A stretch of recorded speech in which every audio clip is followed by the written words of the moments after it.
This meeting is being recorded.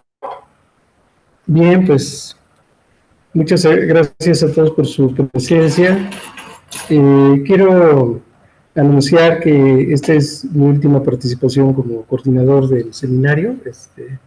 A partir de esta sesión, quien va a continuar a cargo de coordinar y moderar las presentaciones, pues va a ser el doctor David González. Entonces, pues ya desde esta charla, pues le cedo la palabra. Adelante, David.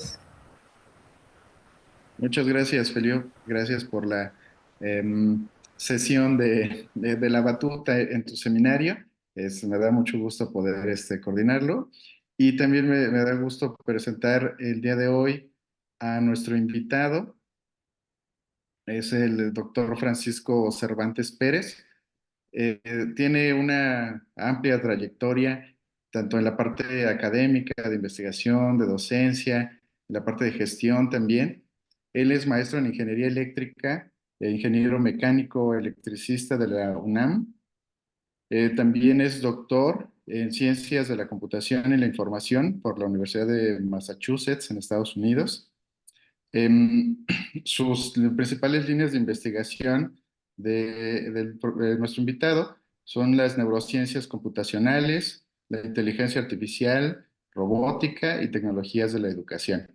Es miembro del Sistema Nacional de Investigadores y, bueno, en sus líneas de investigación ha publicado libros, artículos, capítulos de libro y esta amplia trayectoria pues, se ha visto reconocida con varias distinciones, pero en particular quiero mencionar que tiene 2 doctorados honoris causa, además de la medalla al mérito de la UNAM en el año 2012.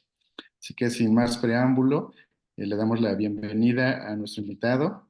Adelante, por favor, profesor Francisco. Gracias, Daniel. Gracias, Feliu. Yo supongo que el motivo de esto es porque vas a estar muy ocupado a partir de... Y bueno, ya has estado muy ocupado a partir de hace unas semanas.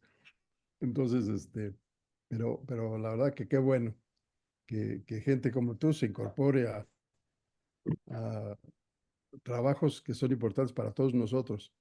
Entonces, todos estamos muy deseosos de que tengas mucho éxito junto con el equipo de la doctora Ruiz en que la ciencia, la tecnología y la innovación vuelvan pues, si no a donde deberían de estar, cuando menos a donde estábamos antes de este sexenio. Gracias, Francisco. Esencial. Bueno, déjenme compartir la presentación, para...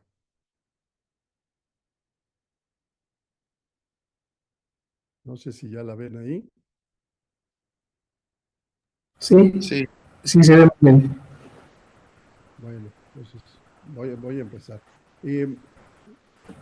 Cuando Julio me invitó de hace ya algunas semanas atrás a participar en el seminario, eh, la verdad es que los temas que se han revisado y eso, yo participé en uno de inteligencia artificial, entonces como que todo lo de inteligencia artificial, pues ya forma parte como del background de lo que tenemos que ver. Entonces, platicando con Feliu, vimos que podía yo hablar de algo que es lo que a mí me motivó a meterme en este campo hace ya muchos años, siendo ingeniero mecánico electricista. Me metí a hacer modelos matemáticos de diferentes niveles de análisis del cerebro, del sistema nervioso central. Y entonces, mm, lo que a mí me interesaba era entender mejor el funcionamiento del cerebro. Y hay un área en la que yo participo que se llama neurociencias computacionales o brain theory o estudios teóricos del cerebro, en donde en realidad el objetivo es tratar de estudiar fenómenos biológicos del sistema nervioso central vía modelos matemáticos y simulaciones en computadora digital.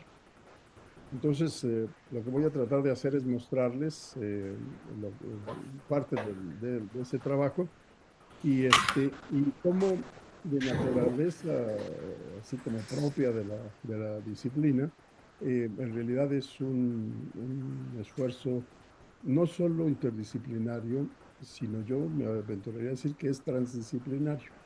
Se rompen las fronteras de las disciplinas. Pues voy a dividir en cuatro partes la presentación. La primera, dar un marco en el cual podemos vincular diferentes disciplinas con diferentes tipos de anteojos, cada disciplina viendo los mismos fenómenos, pero con diferentes anteojos. Y luego ya de ahí me voy a meter hacia lo que serían los diferentes niveles de análisis de las propiedades, yo diría, computacionales de las neuronas y de las redes de neuronas y cómo hay diferentes objetivos o para diferentes objetivos se utilizan diferentes herramientas de las matemáticas.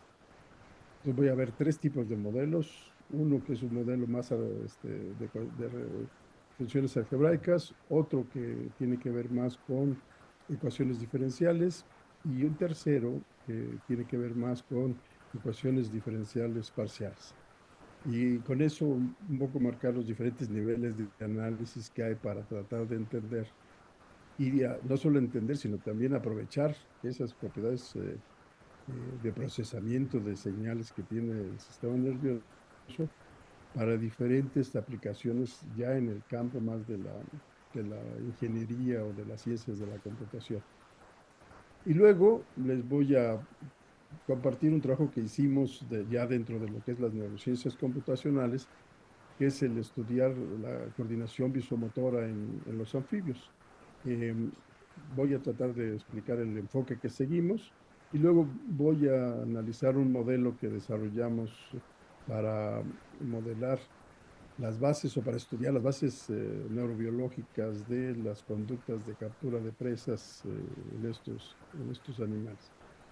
Y al último, que era la parte que platicando con Julio era creo que la más importante que quedó al último, a ver si llegamos ahí, es como una vez que el modelo ya se fundamenta en las bases biológicas, este, ¿qué pasaría si analizamos el modelo desde sus capacidades o de sus características matemáticas y desde ese análisis, los resultados que obtengamos, qué tan factible es regresarlos a la biología o darle un sentido en el campo de los sistemas biológicos?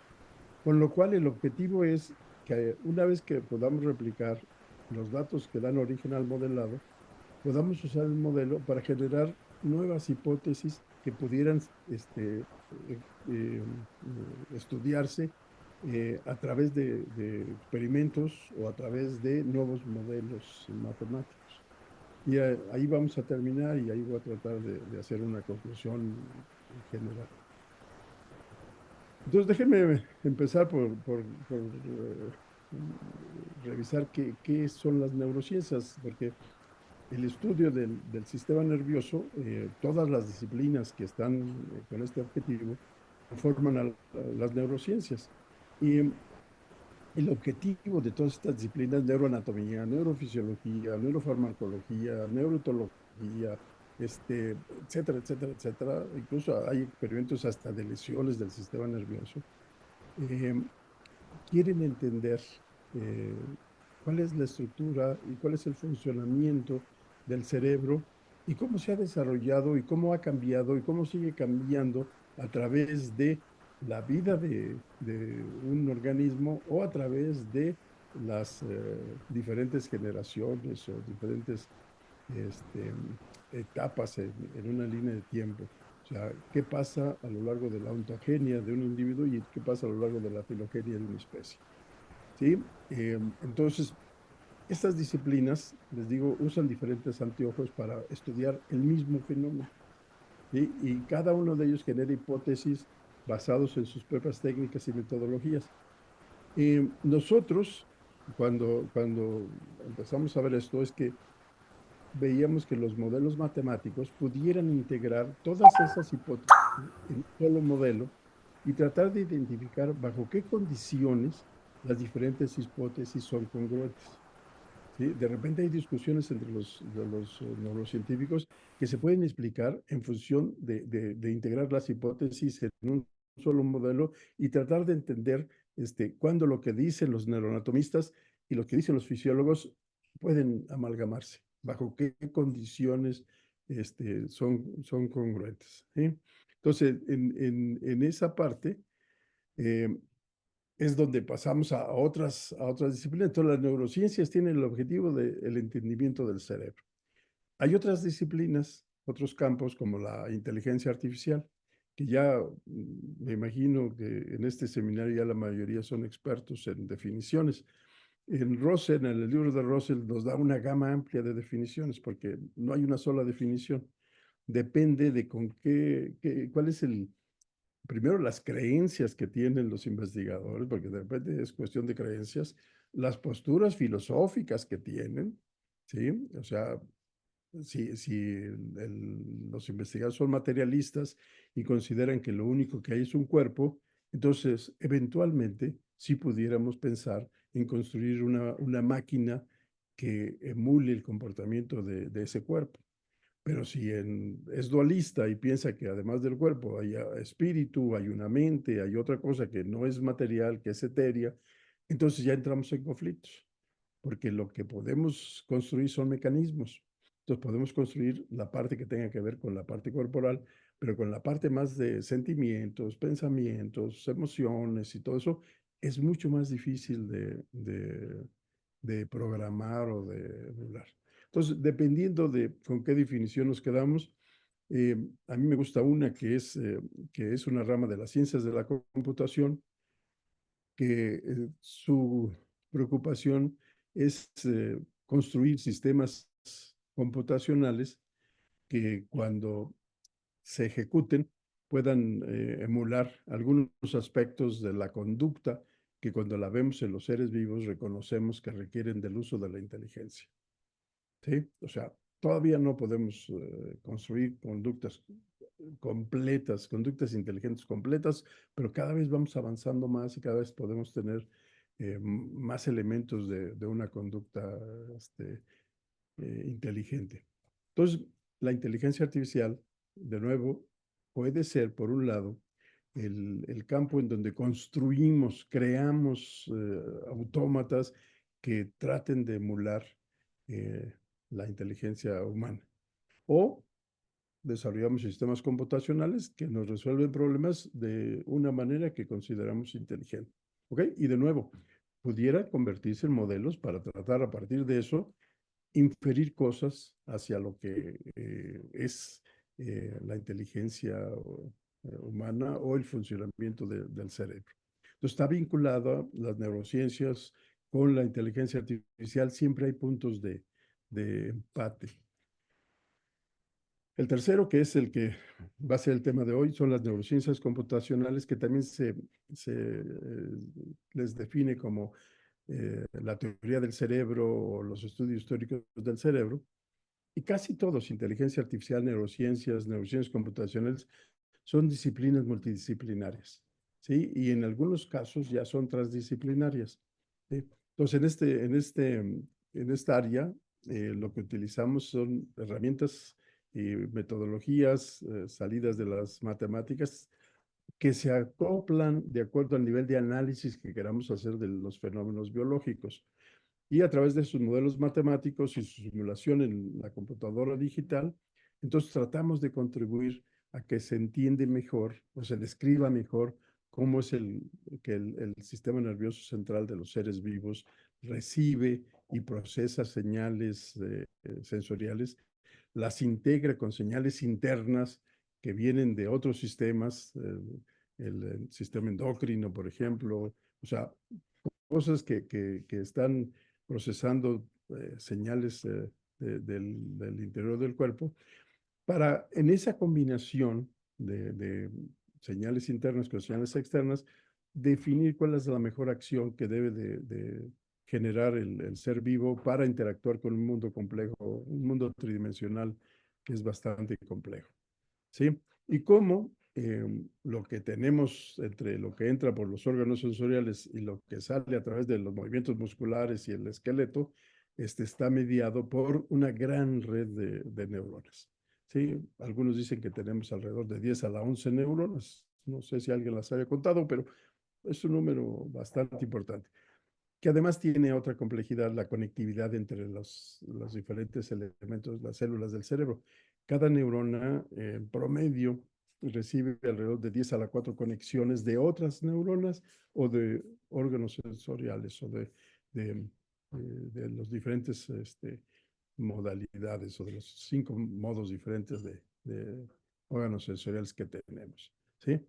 Entonces, de nuevo, en esta área se integran conocimientos de la neurociencia, de la biología, de la psicología y en muchos casos a veces jalamos cosas de la parte que se genera en ciencias de la computación. ¿Ok? Entonces, son los 3 temas que creo que para la parte desde el lado de las matemáticas o de la ingeniería, estudiar el cerebro como que nos hace falta tomar en cuenta. La, la parte a la que muchos investigadores han recurrido para tratar de entender el cerebro o el sistema nervioso central, eh, pues sigue diferentes enfoques. Por ejemplo, Michael Arvey, en su libro del cerebro metafórico, la segunda edición, habla de que no solamente tenemos disponibles las redes neuronales, sino que hay otras cosas que están ahí que nos pueden ayudar. Incluso en ese libro él presenta y desarrolla una cosa que define como la teoría de esquemas, que es el puente entre la inteligencia artificial distribuida y los estudios teóricos del cerebro. Esto es, ¿cómo le hacemos para empezar a vincular los avances en el entendimiento del cerebro para la construcción de autómatas o los avances en la construcción de autómatas para inferir hipótesis de cómo funciona el cerebro? Entonces, la teoría de esquemas tiene la finalidad de ser una teoría común que puede trabajar en los dos lados. De hecho, en uno de los modelos que hemos desarrollado en este grupo con Michael Arvey es que hacemos el modelo a nivel de teoría de esquemas y luego, dependiendo de los procesos o de los bloques de ese modelo, que ya se tenga suficiente evidencia neurobiológica, empezar a transformarlo en una red de neuronas biológicas que lleve a cabo la tarea que se plantea en ese bloque. Y algo que es interesante es que cada cerebro procesa información de manera diferente. Y la percepción de las señales sensoriales, pues también difiere, ¿no? O sea, por ejemplo, Van Gogh, cuando hace su autorretrato, pues es muy parecido a él, muy parecido a la realidad. Pero pudiéramos tener a un sapo que su percepción de su imagen en un espejo, pues no sea la de un sapo. Y entonces, para transformar esa percepción en un cuadro, pues se pinta como un cocodrilo, ¿sí? O pudiéramos programar un robot que se ve en un espejo y que se pinte y que se plasme como si fuera un humano, ¿ok? O sea, ahí el cerebro transforma a través de la percepción, transforma la realidad en su manera muy peculiar de percibirla, ¿ok? Entonces, usar estas 2 metáforas, por ejemplo, que el humano es un animal. Por lo tanto, si yo estudio qué es lo que hace un animal, de aquí puedo tomar ideas para tratar de inferir algunos aspectos de cómo funciona el cerebro de los humanos. Pero también la segunda metáfora es que el humano es una máquina. Entonces, de ver todo los avances que hay en la creación de máquinas, de todo esto, la cibernética era un medio que se creó para eso, ¿sí? Era el estudio del control y las comunicaciones en seres vivos y máquinas. O sea, ¿cómo le hacemos para ir diseñando máquinas inspirados en sistemas biológicos y cómo usamos las máquinas para tratar de entender cómo funcionan los órganos de los humanos? Entonces, contemplando esas dos metáforas es la manera en la que trabajamos en las neurociencias computacionales. Ahora, ¿qué tipo de procesamiento, qué tipo de herramientas teóricas necesitaríamos para tratar de explicar una conducta de un ser vivo. Imagínense, esta persona, su tarea es dibujar un círculo sobre un pedazo de papel, ¿sí? Bueno, lo primero es que a través de la vista tiene que entrar la información de dónde está el papel, dónde está y entonces se establece pues, un sistema de comunicación. Hay un emisor de luz, hay un receptor de aquí y hay un canal de comunicación. Entonces, teoría de la información sería uno de los primeros elementos formales que pudiéramos utilizar para empezar a modelar estas cosas. Luego, ya que la información llegó aquí al cerebro, entonces hay que hacer el cálculo, la medición para ver en dónde está el compás, la apertura y todo. Y entonces hay una parte de metrología que tiene que estar asociada en los procesamientos, pero además hay una parte computacional. ¿Sí? Hay que transformar los movimientos de acuerdo a la información, definir cuáles son los movimientos que tiene que hacer el brazo, la mano, el cuerpo, para que el compás se mueva de manera adecuada para dibujar un círculo. Y entonces todo el procesamiento del sistema nervioso se tiene que traducir en un movimiento mecánico. Entonces, toda la parte de mecanización, la teoría de la computabilidad, la teoría de la información, la metrología, pero además todo tiene que estar bajo un esquema controlado. Tiene que dibujar el círculo y solo el círculo. Por lo tanto, teoría de control es otra fuente de técnicas y herramientas para hacer el modelado que tratamos de hacer. Y todas estas cosas, una vez que entre por la vista o por el tacto, o por donde ustedes quieran, pasa por una gran red de neuronas, ¿sí? Entonces, realmente tendríamos que empezar a modelar esa red de neuronas. ¿Qué pasa? Por ejemplo, el tacto. Bueno, primero tenemos los mecanorreceptores, que además están organizados que un grupo de ellos procesa y hay como un campo. Si yo tengo algo en la parte de la yema de los dedos, yo lo puedo, con los ojos cerrados puedo saber qué es, si es una pluma, si es una taza, etcétera. Esas señales de presión, de mecanorrecepción, pasan por unas primeras vías que son las vías aferentes, pasan al tallo cerebral, a los grupos de neuronas que hay ahí, las cerebrales, dorsales, ventrales, y de ahí van hacia la parte del sistema nervioso central. Entonces algunas llegan al tálamo, otras llegan al cerebelo, y del tálamo algunas se van a la corteza somatosensorial, ¿sí? Si fuera por la vista, de la retina pasaría al cuerpo geniculado lateral y de ahí se iría a la corteza visual.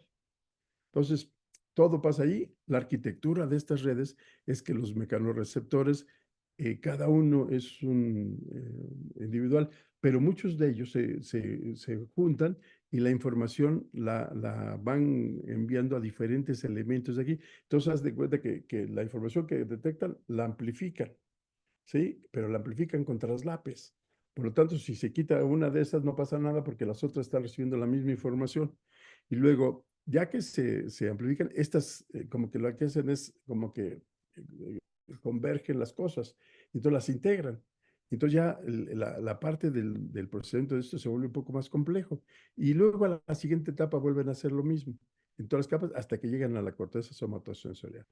Pero después de la corteza pasan al tallo cerebral y entonces ahí están los núcleos que controlan a los músculos para ejecutar las acciones. Entonces podemos hacer las vías sensorimotoras del sistema nervioso del ser vivo que estemos estudiando. ¿Ok? Por ejemplo, la vista, la retina tiene una arquitectura. Si se fijan, las formas de las células son diferentes, incluso por la forma se van clasificando las bipolares, las amacrinas, las ganglionares, ¿sí? Aunque, por ejemplo, esta es una motoneurona, que es la que llega hacia los músculos, pero todas las células tienen una arquitectura que es una etapa de entrada, que es el cuerpo celular, el soma, y unas elongaciones que salen del soma, que es la arborización dendrítica. Y en esta parte es donde reciben conexiones de otras neuronas, ¿sí? Luego tiene una sola elongación que es la salida. Y esa elongación, en el nacimiento de esa elongación, que es el nacimiento del axón, se genera, aquí se procesan las señales que están llegando acá y el resultado de ese proceso se envía hacia las siguientes etapas a través del axón. Y el axón termina siempre en arborizaciones axónicas que pueden conectar a una sola neurona o a muchas otras neuronas, como se veía en la arquitectura. Entonces, la parte interesante que quiero que noten aquí es que la configuración, la morfología de las células difiere dependiendo de en qué parte del sistema nervioso estén. Por ejemplo, las del cerebelo, las Purkinje, son una cosa espectacular y procesan una cantidad de señales impresionante, ¿sí? Entonces, en realidad es un sistema complejo bastante bien organizado, ¿ok?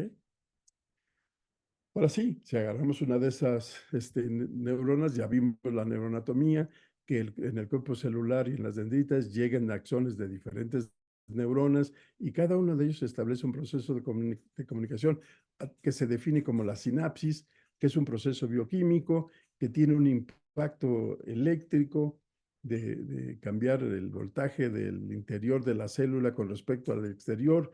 Las células están inmersas en un líquido cefalorraquídeo lleno de iones de diferentes tipos y la diferencia de concentraciones de esos iones del interior respecto al exterior genera la posibilidad de hacer una medición de un voltaje o un cambio de una señal de voltaje así. Cuando en estas vías no hay señales, el proceso a través de la membrana es un proceso dinámico. Entran y salen iones, pero el voltaje se mantiene constante y se define como el potencial de reposo, ¿sí?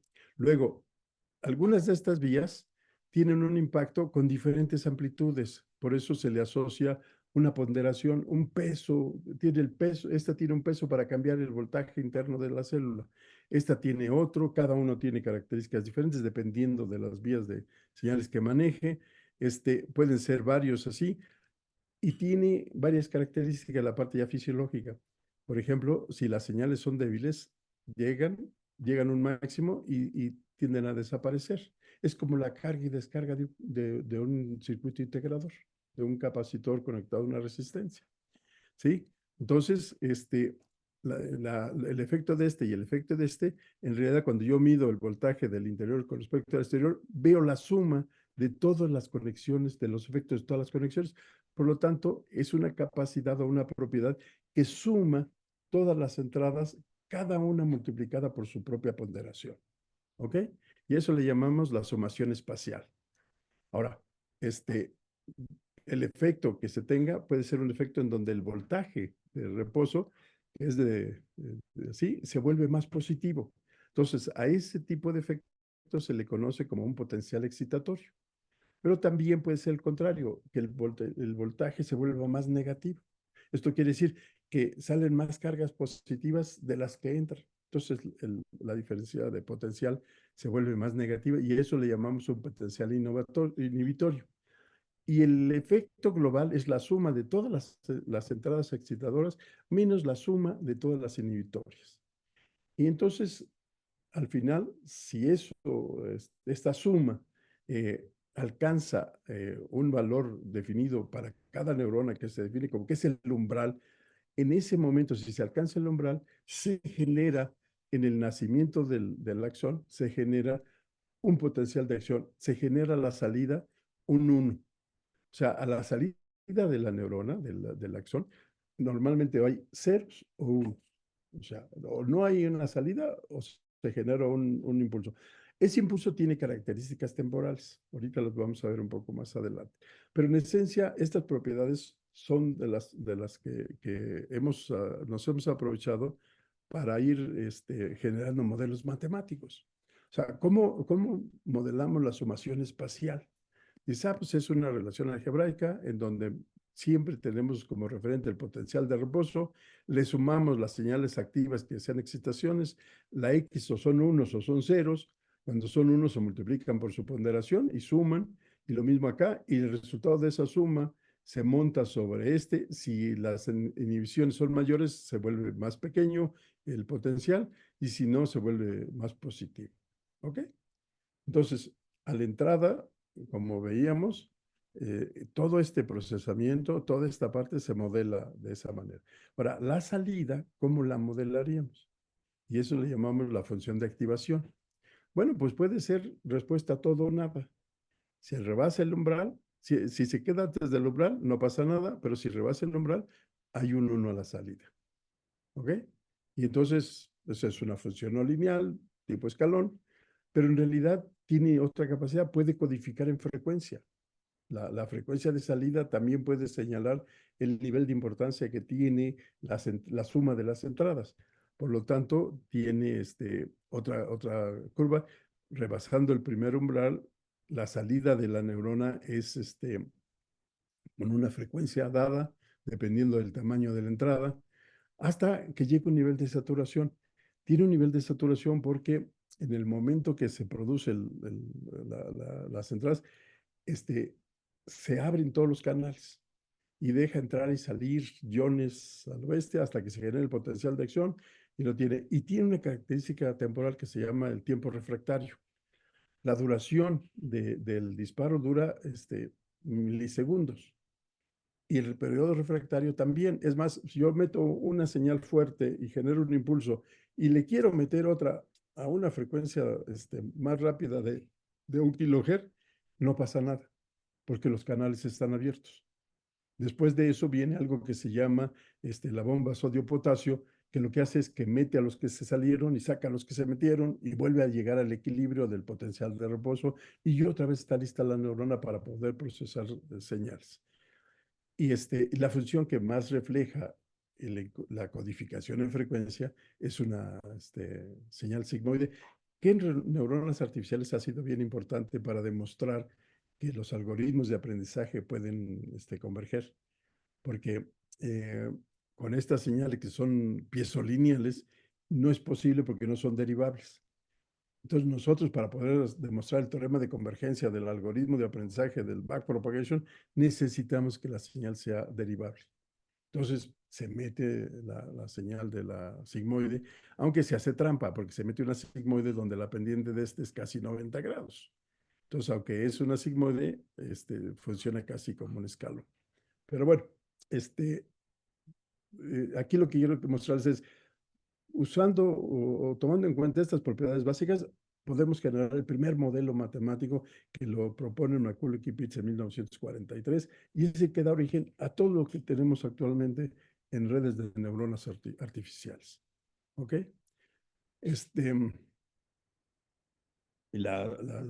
Déjenme ver. Con ese tipo de neuronas, hemos sido capaces de instrumentar operaciones lógicas. Y en computación se ha demostrado que una álgebra booleana funcionalmente completa es suficiente para construir una computadora, para poder programar todos los algoritmos que podemos programar ahí. Bueno, si vemos el modelo de neurona y podemos programar una red para hacer la función AND, otra red para hacer la función OR y otra para la función de la negación, entonces tenemos una álgebra booleana funcionalmente completa.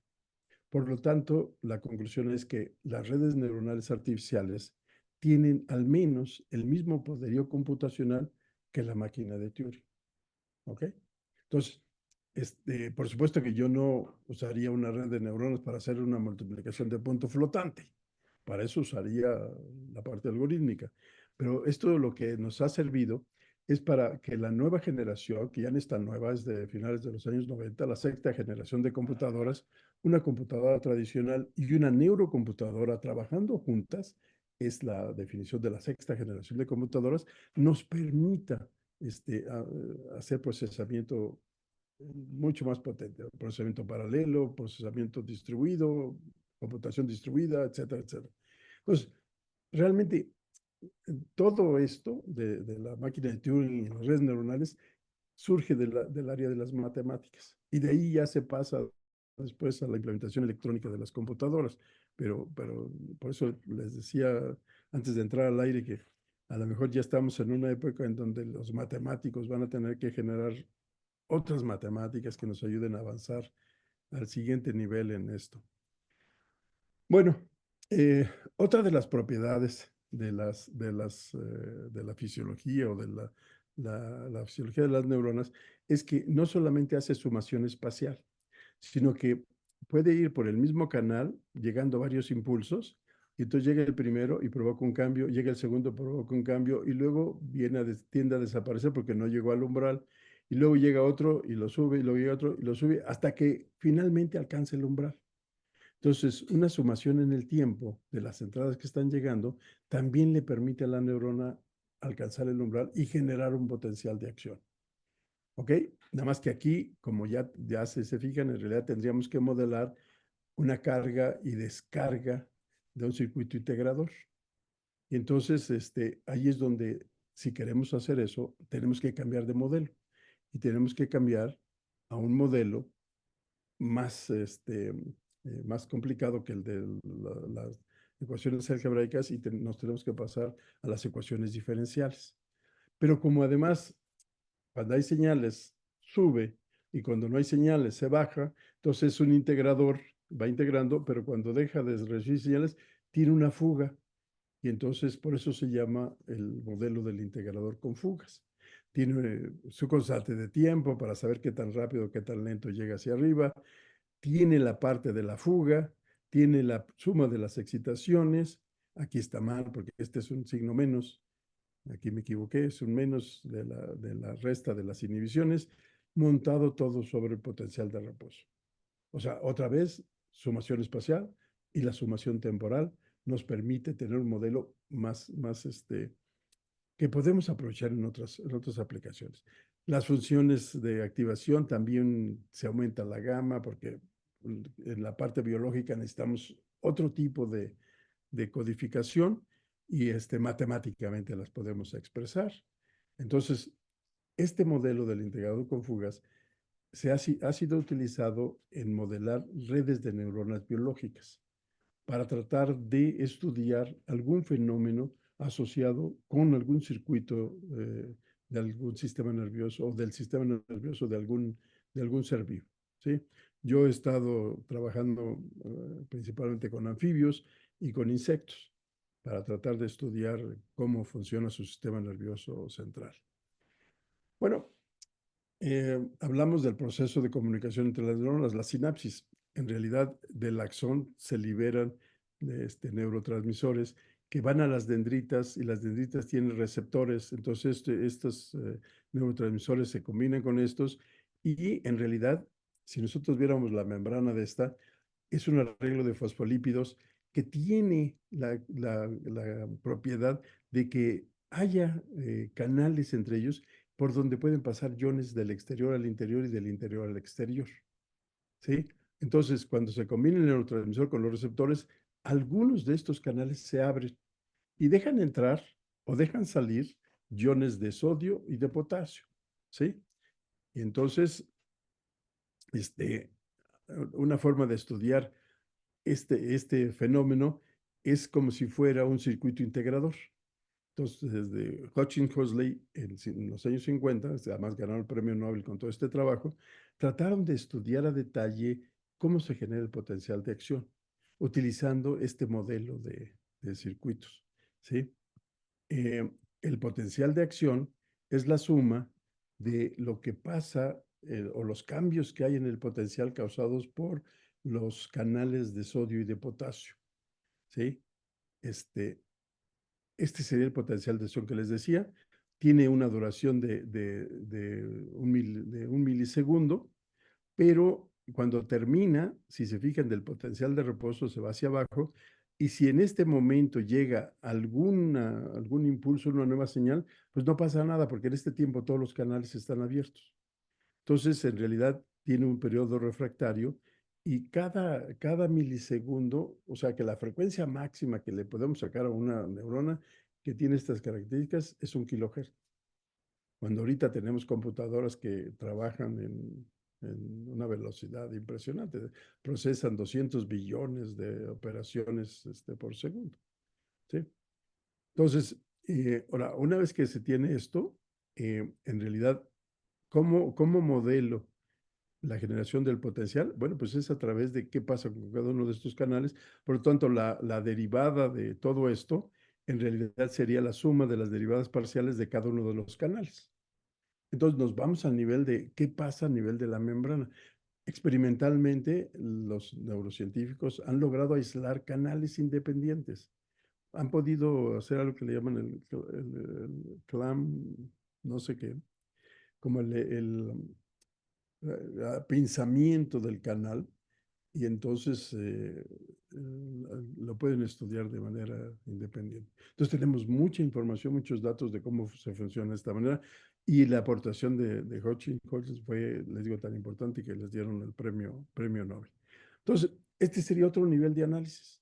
Tenemos las ecuaciones algebraicas, las ecuaciones diferenciales y las diferenciales parciales, todos en un nivel de análisis muy diferenciado. Aquí analizamos nivel de canales en la membrana de la neurona, en el otro una neurona completa con la capacidad de la sumación espacial y temporal, la parte de umbral, etcétera, etcétera, y en el de arriba solamente la sumación espacial. ¿Ok? Entonces, en el modelado matemático, en realidad hemos viajado por muchos años en diferentes tipos de modelos y los usamos diferentes. Bueno, ahora me voy a ir al otro tema, que es la parte de las neurociencias computacionales aterrizada en un trabajo que hicimos al estudiar el sistema visomotor de los anfibios. ¿Sí? Y en particular voy a hablar de una de sus conductas, que es la captura de presas. Tienen una capacidad de atrapar presas de diferentes características, ¿sí? Insectos voladores, gusanos, otro tipo de insectos que se mueven en direcciones diferentes.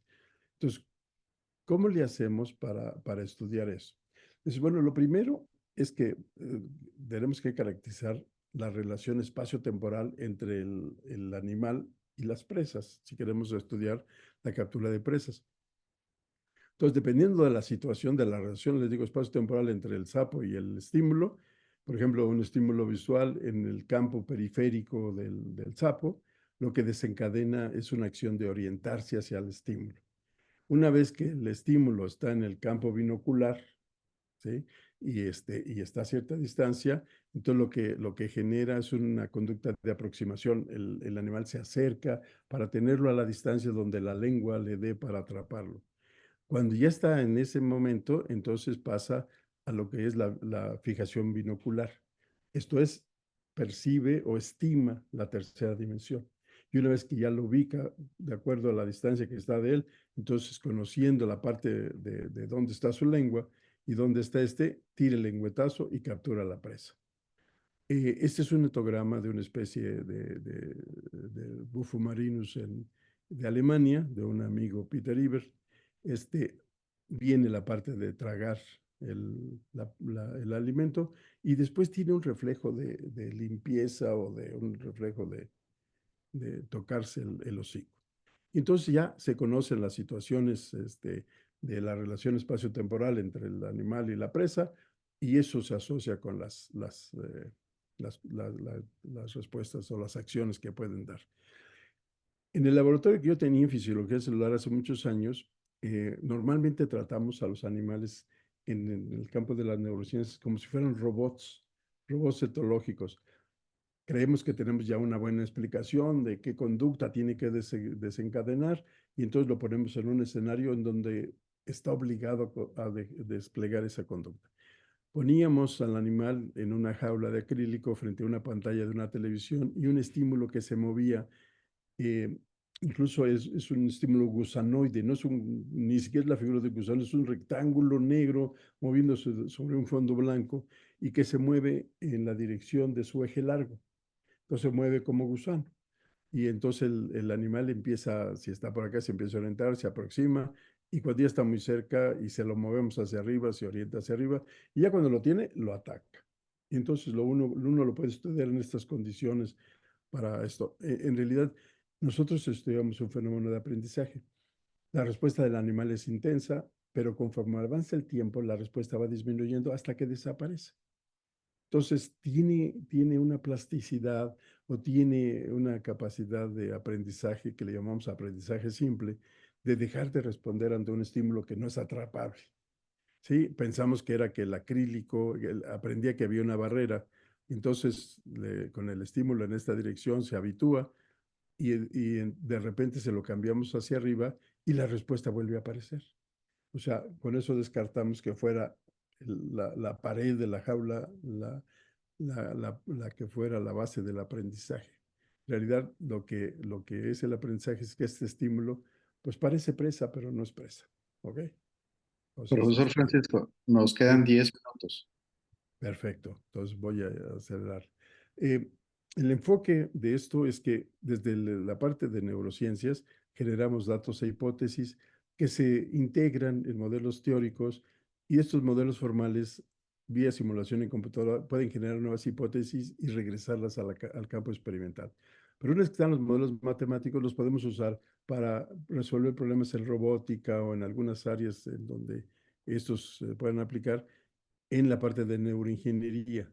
Y de aquí podemos generar nuevos requerimientos hacia este o nuevas hipótesis hacia este. Entonces, es un enfoque de ciclos de ciclos. Me voy a ir brincando esto. El cerebro del sapo están identificadas las estructuras. Hay un experimento de lesiones. La parte del pretectum ejerce un efecto inhibitorio sobre la vía visual. Cuando se hace una lesión aquí, el animal pierde la capacidad de discriminar entre presas y depredadores y ataca cualquier cosa que se mueva. El movimiento es una característica importante de las presas y entonces aquí se exagera diciendo que si se encuentra un avión lo va a atrapar, ¿no? Em, Hay relaciones, les decía, del tectum óptico, que es el centro visual más importante. La señal del ojo viene hacia acá, pero también va hacia la parte del pretectum que modula la forma o la retracción entre los tres es lo que le da al animal la capacidad de discriminar entre presas y depredadores.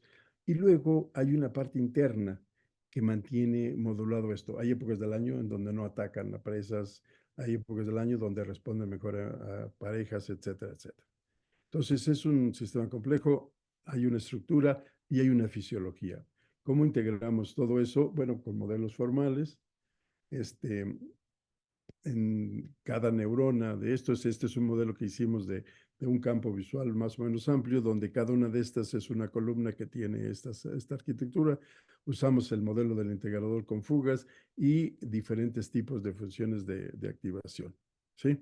Ya para poderlo hacer matemáticamente, le damos otra presentación a esto. Y después generamos las ecuaciones en donde tienen toda la conectividad que hay en las neuronas. Esa conectividad tiene algo interesante. Ya con eso pudimos ver, por ejemplo, la dirección en que se mueve el estímulo es irrelevante. Mientras se mueva como gusano, no importa si va para arriba o para abajo, el animal lo reconoce como presa. Entonces, en cualquier dirección que se mueva, lo mismo a los depredadores. ¿Sí? Entonces, la arquitectura anatómica es la que resuelve el problema de la orientación del movimiento. Pudimos hacer simulaciones con ciertos parámetros y pudimos reproducir las conductas electrofisiológicas que se han visto en los diferentes elementos de las neuronas. Aquí se ven varios experimentos. Y nada, déjenme llegar. Algo que vimos, que era un circuito, en los circuitos hay una arquitectura que tiene retroalimentaciones positivas, o sea, la salida de esta neurona vuelve a fortalecer la actividad de la neurona y luego hay una retroalimentación negativa a través de otra célula que bloquea la actividad de esta neurona. Entonces decíamos, bueno, a lo mejor esta propiedad de la arquitectura pudiera ser analizada a través de analizar las ecuaciones y ver qué pasaría si la eficiencia de la retroalimentación positiva es más fuerte que la negativa, o si la negativa es más fuerte que la positiva, o qué combinaciones, cuál sería el repertorio de dinámicas que puede tener este circuito. Y empezamos a hacer un análisis de estabilidad dado que las funciones de activación son piezolineales, si yo me quedo aquí es una línea recta, si me quedo acá es otra línea recta. Entonces puedo hacer un análisis de estabilidad de lineal a pasos. Y entonces tengo dos neuronas, entonces puedo el espacio del plano de fase, lo puedo dividir en 4 regiones. Aquí está el umbral de una de las neuronas. A la derecha de la línea, a la derecha, la neurona LP está activa, a la izquierda está apagada. La SN de aquí hacia arriba está activa y de aquí para abajo está apagada. En la región 3, las dos estarían activas. Aquí estaría solo la SN, aquí solo la LP y aquí ninguna. Entonces, ahora sí, vamos a estudiar las ecuaciones y le hicimos un análisis de estabilidad, definimos diferentes condiciones para que dándole valor a los parámetros, nos aprovecháramos de una definición de los puntos de equilibrio asociados con los sistemas de ecuaciones diferenciales.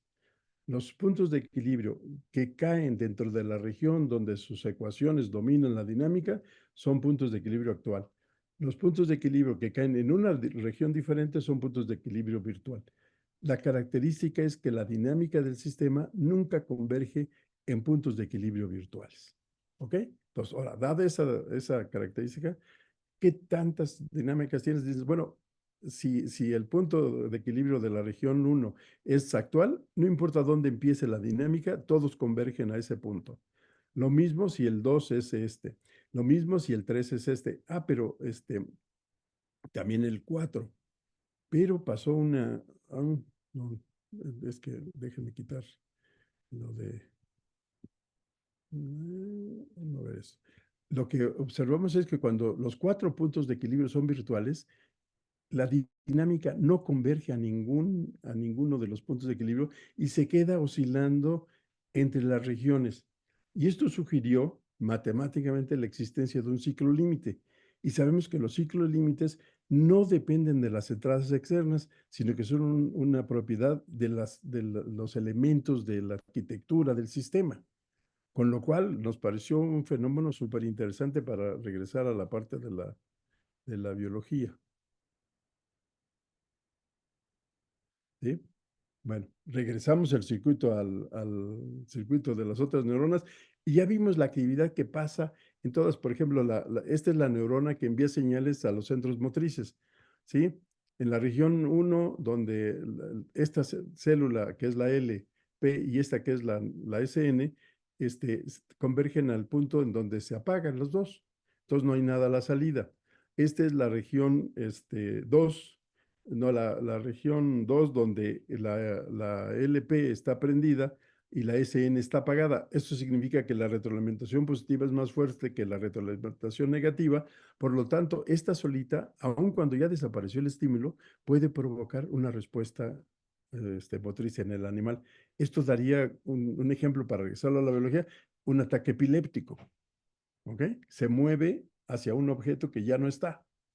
¿Sí? Y así cada una de estas regiones, la parte oscilatoria donde oscila la LP y oscila la SN, cuando esta logra que esta se active, la otra neurona se active, la suma de estas dos produce la respuesta de este. Entonces, cuando la respuesta de estas dos es suficientemente fuerte, logran hacer que la columna mande una señal de movimiento de captura de presas hacia los centros motrices. Entonces, resulta que estos modelos de neuronas biológicas no solo nos permiten integrar hipótesis generadas desde diferentes disciplinas en un solo modelo, que nos permite estudiar bajo qué condiciones en ese modelo se generarían todos los resultados de todas las disciplinas, ¿sí? O la fisiología con la arquitectura que se identificó en la neuroanatomía, ¿sí? Sino que además, ya que tenemos el modelo matemático, podemos analizar el modelo matemático para ver qué repertorio o qué manera de codificación puede tener para esas características o esos estímulos externos el sistema nervioso, ¿sí? Y además pueden generarse nuevas hipótesis, ¿no? Esto del ataque epiléptico, yo desafortunadamente, como mencionó Feliu, me fui a la parte administrativa hace muchos años y no hemos seguido con esta parte de probar experimentalmente si se produce ese ataque epiléptico que predicen las simulaciones, ¿sí? Además, eso llevaría a una pregunta interesante. ¿Qué es lo que se almacena como memoria en el sistema nervioso? O sea, se almacena las características del objeto externo para que cuando lo vuelva a encontrar rápidamente lo reconozca o sepa cómo interactuar con él, o lo que se almacena es el patrón neuronal o la dinámica neuronal causada por el estímulo cuando se le presentó en el proceso de aprendizaje al animal. ¿Sí? Sí, en fin, genera, la verdad, estimula mucho el trabajo y mejora el avance del entendimiento de lo que es el cerebro. Y con eso termino. David. Sí, muchas gracias, profesor Francisco. Eh, Tenemos unos minutos para algunas preguntas o comentarios. No sé si Feliu o Daniela quieran preguntarle algo al profesor.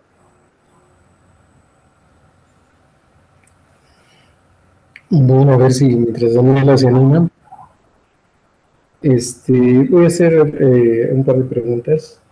La primera es sobre, bueno, se hablaba de las funciones de activación y se hablaba, pues, hacía referencia a la función sigmoide.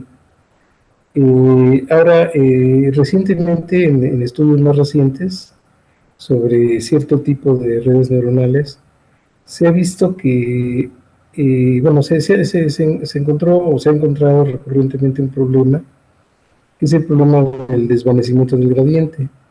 Como el proceso de entrenamiento normalmente se basa en lo que es el backpropagation, que pues es un método basado en el gradiente descendiente. Pues sucede a veces que si llegamos a una planicie donde ya no está claro hacia dónde se mueve el gradiente, pues entonces el modelo deja de aprender y lo que normalmente se hace pues es cambiar la función de activación a un nuevo modelo que es el modelo que se llama ReLU, que esencialmente pues, es una función de activación que no se parece tanto a las sigmoides, sino más bien es el máximo entre la señal y cero.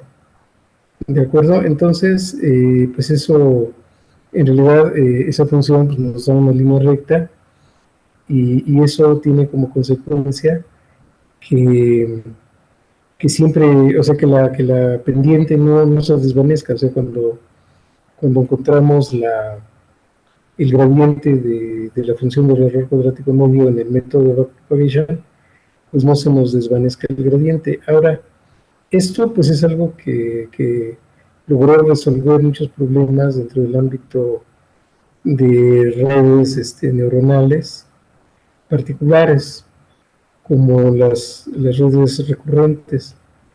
Sin embargo, a mí siempre me ha llamado la atención si esto tiene alguna contraparte biológica, si existe dentro de las neurociencias, si alguna vez se ha estudiado que, que una función de activación tipo ReLU podría ser beneficiosa o en algún tipo de componentes en organismos vivos se utilice este tipo de función de activación. Fíjate que cuando hablamos de redes biológicas, les mencionaba yo de esto del potencial de acción, en donde hay una frecuencia máxima. Pero la codificación en el axón, en realidad, es como si tuvieras una modulación en frecuencia. ¿Sí? O sea, no es que te dé un impulso y luego otro y así, sino que en realidad te genera señales como si estuviera el mensaje o lo que signifique el patrón de disparos codificado en frecuencia. Y luego, no solo eso, sino que de repente tú ves en un registro electrofisiológico mucho ruido, ¿no? Que ya desde hace algunos años se planteó que no es ruido. En realidad es que en ese axón hay otra tarea de comunicaciones, que es el multiplexaje. O sea, como vienen 10 a la 11 conexiones, algunas señales van a salir a otros lugares y otras a otros lugares. Entonces, como que se van en el mismo canal sumadas y luego se separan en la parte de organización axónica. Este, y hay un tema que José Vargas de Fisiología Celular estudia que se llama neuromodulación. Entonces tú también tienes otras señales laterales que van modulando la parte que va. Y luego hay otros fenómenos de la arquitectura que Pablo Rudomín de ahí de Simvestab estudia, la inhibición presináptica. Incluso esa inhibición presináptica hace sinapsis no con el cuerpo celular, sino con algunos eh, partes del axón y bloquea ciertas frecuencias, ¿no? O sea, Mm, eh, eh, Pablo usaba la explicación de las señales del dolor, ¿no? O sea, si tú ves a tu hijo abajo de un coche, tratas de levantar el coche y no importa que se te desgarren los músculos, tú lo sigues intentando. Entonces, todas las señales, en condiciones normales, los músculos mandarían señales de dolor que impedirían que siguieras con la tarea, pero pareciera que hay otros mecanismos. Entonces, son como mecanismos que pareciera que la programación es tan complicada que difícilmente podemos pensar en la función de activación sea única. O sea, incluso hay otros que se comunican no por la parte bioquímica, sino por un acoplamiento eléctrico. O sea, como que sí, biológicamente hay límites. Pues, si usáramos una parte de lógica, la frecuencia no puede subir al infinito. Solamente puedes estar hasta cierto nivel de 1 kHz, pero entre 0 y 1 kHz puedes hacer muchas combinaciones. Entonces, pensar en que este artificio matemático para acelerar la convergencia en un algoritmo bien conocido que, te digo, la demostración que hicieron Rumelhart, Hinton y sí. Williams, creo, en el 86, fue gracias a que la función de activación era derivable. Por eso se metió la sigmoide. Aunque, te digo, se mete tramposamente porque la sigmoide la puede ser casi como escalón. Eh, Porque a la hora de determinar el error, dice, tengo la entrada, la salida deseada, lo comparo, hay un error, tengo N ejemplos en mi base de entrenamiento, sumo los errores de todos ellos y calculo el error. Y ahora voy a ver qué le pasa a ese error si sigo el algoritmo. Entonces empiezas a calcular la parcial del error uno, sacas el gradiente y lo que demuestran ellos es que la dirección del gradiente es en la dirección descendente, con lo cual quiere decir que el error siempre va siendo menor, menor, menor, menor, menor. Pero también se demostró que la topografía del landscape de las dinámicas de los pesos había mínimos locales y que de repente tú podías llegar a ese mínimo local y ya no cambia. Y resulta que te quedaste muy lejos del mínimo global que es al que tú querías llegar. Y entonces se hacen estos artificios matemáticos de cómo le hago para sacarlo o para llevarlo a la región donde está el mínimo global. Y entonces se hacen diferentes estrategias, la que tú dijiste una, otra es que el cambio en los pesos lo hago muy grande al principio y lo voy haciendo cada vez más pequeño conforme me muevo mucho y luego ya me muevo poco, ya que estoy cerca de la vecindad. Eh, y ahí en realidad lo que se buscaba era la convergencia del algoritmo lo más rápido posible, porque además en el 86 las máquinas no eran tan rápidas.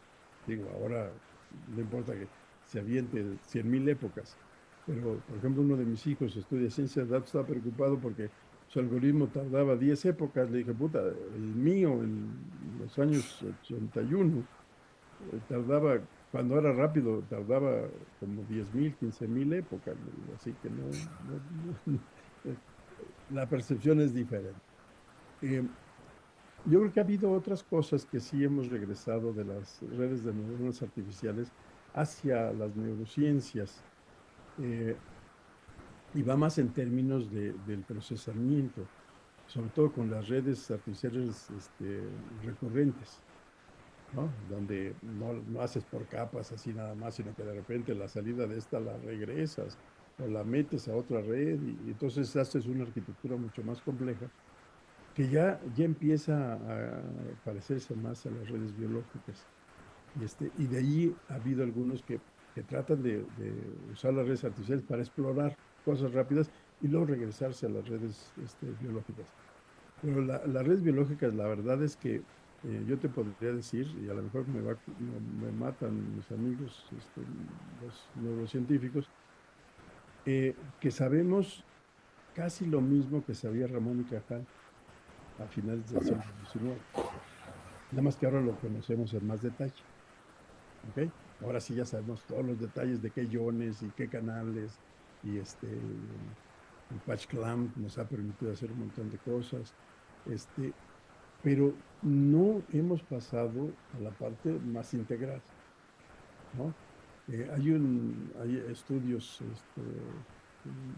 ya sobre algo que le llaman las neuronas espejo, en donde empieza a haber alguna posibilidad de ver una mayor complejidad en lo que son las redes de neuronas. Luego hay muchas sorpresas. En 84, para que te imagines desde cuándo, eh, tomé un curso en un laboratorio de biología marina en Woodsboro, y una de las profesoras, Darcy Kelly, trataba de alterar el funcionamiento del cerebro con hormonas, ¿no? Entonces quería demostrar que una rana, no me acuerdo cuál rana era, de la hembra, si tú la ibas tratando con hormonas masculinas, podía desplegar las conductas de los machos, ¿no? Y quería demostrar que las hembras tienen más neuronas, el cerebro de las hembras tiene más neuronas que el cerebro de los machos. Y que si la inteligencia estaba medida en el número de neuronas, las mujeres eran más inteligentes. Y en el experimento que estuvimos haciendo con ella, lo que se demostró es que sí pueden generar todos los comportamientos menos el de cortejo. El de cortejo no hubo manera. Entonces se hizo la neuroanatomía, y una amiga alemana descubrió que las motoneuronas, que había un núcleo de motoneuronas que no aparecía en las hembras, Mm. ¿no? Entonces, como las hembras no tienen ese núcleo de motoneuronas, no podían generar ese sonido del cortejo. Entonces demostró al revés, lo que quería ella demostrar, que el cerebro de las hembras tenía más neuronas, demostró que el cerebro de los machos tenía un núcleo que no tenían las hembras. Y entonces cambió su filosofía y dijo, no, no, entonces el número de neuronas no es lo que da la inteligencia. Entonces cambió su hipótesis, ¿no? Eh, con esto lo que te quiero decir es que hay muchos avances en neurociencias, muchos, muchos, pero en términos de ver el sistema nervioso como un órgano central procesador de señales de múltiples canales, que integra todo, pero que además tiene la capacidad de enfocarse a un pedacito de la información y ignorar el resto, ¿sí? Y que tiene la capacidad de procesar información sin que tú seas consciente. Cuando tú manejas, hay un montón de información visual. Y cuando tú vas de tu casa al Simvestar, si te pregunto, ¿qué viste? Este, no te vas a acordar, salvo de detalles. Pero pasaste por todas las avenidas que siempre pasas, viste todos los edificios, viste los del metro, todo, pero tu atención está enfocada en algo que hace que ignores la mayor parte de la parte consciente. O sea, es un órgano muy complejo, que la verdad, cuando se habla de que vamos a tener máquinas que emulen la conducta humana, cuando dice, híjole, ni siquiera hemos entendido cómo funcionamos, cómo lo vamos a modelar, ¿no? Estamos modelando lo poquito que entendemos. Pues por eso yo creo que todo este trabajo de inteligencia artificial eh, nos debe de llevar en una espiral. Con el conocimiento que tenemos, creamos esta inteligencia artificial que estamos viviendo. Ahora, con la ayuda de esa inteligencia artificial, como vamos a poder hacer más cosas en menos tiempo, nos va a ayudar a procesar muchas cosas que nos llevan mucho tiempo, que es mecánico el trabajo que hay que hacer. Entonces vamos a poder avanzar más rápido, y nuestra capacidad de inteligencia debe de crecer. Ahora, ya con esa nueva capacidad, vamos a crear la segunda versión de inteligencia artificial, que va a ser más compleja que la que tenemos. Entonces, en realidad, lo que vamos a ir haciendo es una espiral que se va a ir haciendo cada vez más amplia. ¿A dónde va a llegar? ¿Quién sabe? ¿No? Pero va en función de tratar de entender cómo es que el cerebro de los seres vivos hace todo lo que hace. Muy interesante el tema. Bien, gracias. Pues ya la segunda pregunta ya la respondiste, era justamente sobre nuestro estado del entendimiento, si mejorábamos lo que nos había, los trabajos de Ramón y Cajal, que fueron en el siglo XIX, ¿no? Entonces, no, pues ya respondiste esa parte también. Sí, incluso fisiología, Sherrington, lo que hizo Sherrington en principio del siglo XIX sigue siendo, te digo, ahora hay muchos más instrumentos. Algo que la medicina hace muy bien es, y que es lo que quisieron hacer inteligencia artificial, Javier, es que tiene un ciclo entre el desarrollo de instrumentación muy interesante, ¿no? Los médicos querían ver hacia adentro del cuerpo y se diseñaron los rayos X. Entonces ya podía ver la parte ósea y todo. Dijo, no, no es suficiente, ahora quiero ver otras cosas. Ah, pues ahí está la tomografía. Y la tomografía te enseña que se activó algo, pero no te dice si es excitación, inhibición, nada de eso. Entonces tampoco es suficiente. Entonces después quiero ver más. Ah, no, pues ahí está ¿cómo se llama? La resonancia magnética, que es una fotografía, ¿no? Y con carga radioactiva, otra vez un montón de cosas. Ah, no es suficiente el PET. Ah, bueno, pues va. Pues, sí. Y se diseña un instrumento cada vez más complejo de acuerdo a lo que quiere ver el médico. Ahora con todo esto de partículas de los físicos, pues ya se están haciendo un montón de instrumentos que le van permitiendo al médico hacer más cosas, ¿no? Bueno, eso es lo que quisiéramos en inteligencia artificial. O sea, que fuera este ciclo o sea, con lo que sabemos ya podemos hacer esta inteligencia artificial. Ahora, con esa inteligencia artificial me voy a ayudar para hacer la segunda versión de la inteligencia artificial, ¿no? Y con esa puede ser la tercera. Y Minsky decía al principio que en 25 años se iba a tener una máquina inteligente, en los años 50. Bueno, después de los 25 años se tuvo que retractar. Y lo que dijo es, una idea que tuve al principio, se tardó 20 años para que un estudiante de mi laboratorio la resolviera. Y si vamos a suponer que necesitamos 20 ideas de esas para llegar a un buen punto en la inteligencia artificial, vamos a necesitar cuando menos 400 años para que tengamos una máquina pensada. Ya, como que se va volviendo uno más realista, ¿no? Dices, ¿avanzamos? Sí, sí avanzamos.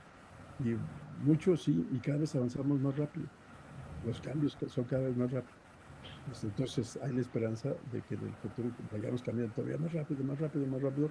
Entonces en lugar de 400, pues le bajes a 200 o a 100.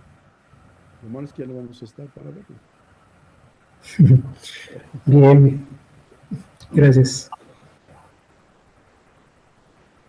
Bien, pues agradecemos al profesor Francisco Cervantes Pérez y le presentamos una versión virtual de su constancia.